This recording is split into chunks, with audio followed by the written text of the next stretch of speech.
Today on What I Read Today, it's Akira Volume 3. And this is another one in a row that reads as a minutes before disaster. While the previous one went over everything leading up to Akira getting free and to the laser going off, this is the aftermath of the laser and the lead up to the next, much bigger catastrophe.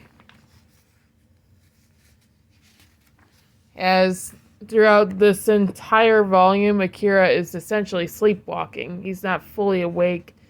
He's not really doing anything on his own. He's being guided around the whole time. In this volume, we are also going to, you can see throughout it that there's peacekeeper bots enforcing curfews, trying to keep the little hold the government still has over the people in check. And we meet Chiyoko, whom, as far as I can tell, is the only adult in this series with common sense. Also, she's a complete and utter tank and completely badass. We also start seeing a different side to the general starting around here. He seems to actually start caring for the people under his charge around this time. Or at least he's caring for the people who were involved in the project. And it essentially turns into a massive race between Lady Miyako, Nezu, and the Colonel to see who can get Akira first. And in this three-way race, it's Kaneda, Kei, and Chiyoko, who are currently with Akira, trying to find a safe place for him to go. And I don't think they would have caught on to anything if they hadn't tried to poison them, honestly. But yeah, the whole thing is a giant chase scene until you get to the end, and then there's the disaster. But yeah, there's a chase scene, there's a break-in and break-out thing here when Nezu gets Akira for a short amount of time.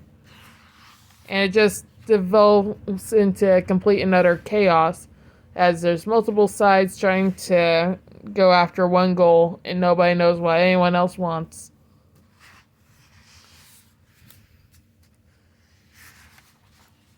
And Kei, Kaneda, and Chiyoko, they're completely out of the loop.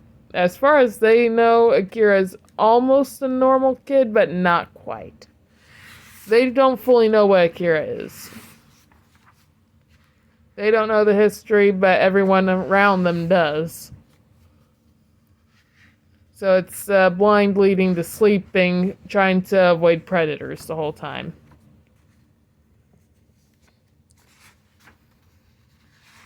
And then, near the end, they end up waking up Akira by accident when they kill Takashi.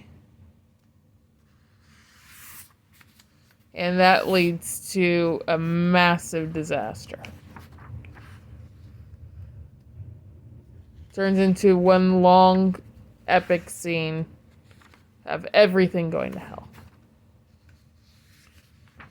And a nuclear blast that mimics, well, not a nuclear blast, but a nuclear-esque attack that is identical to what happened with Akira 30 years ago.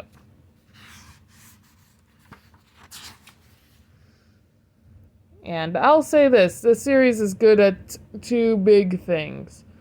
Chase scenes and disaster scenes. It's bread and butter. And I think this is the only time I've ever seen Afterlife depicted in this series. I don't know if it's Afterlife, though, or if it's just Lady Miyako spiritually reaching out to Sasaki. Well, Sakaki.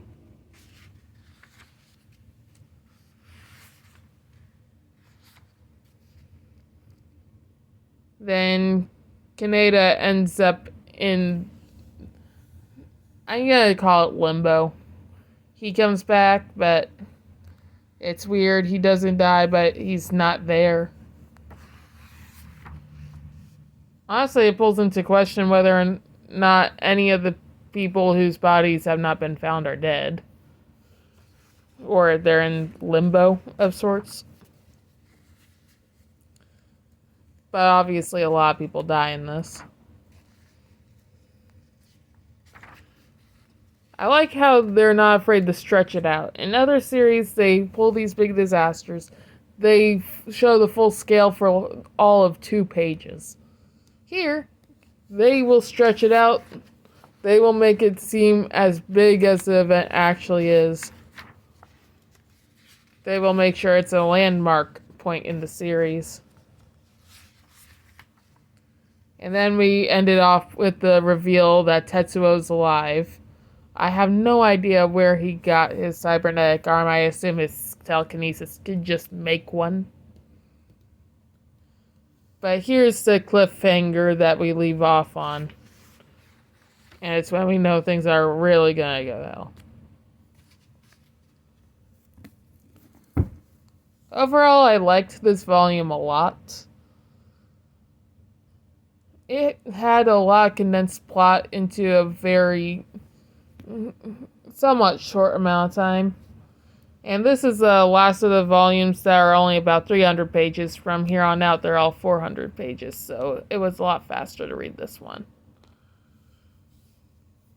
I'd say this one's about a 9 out of 10.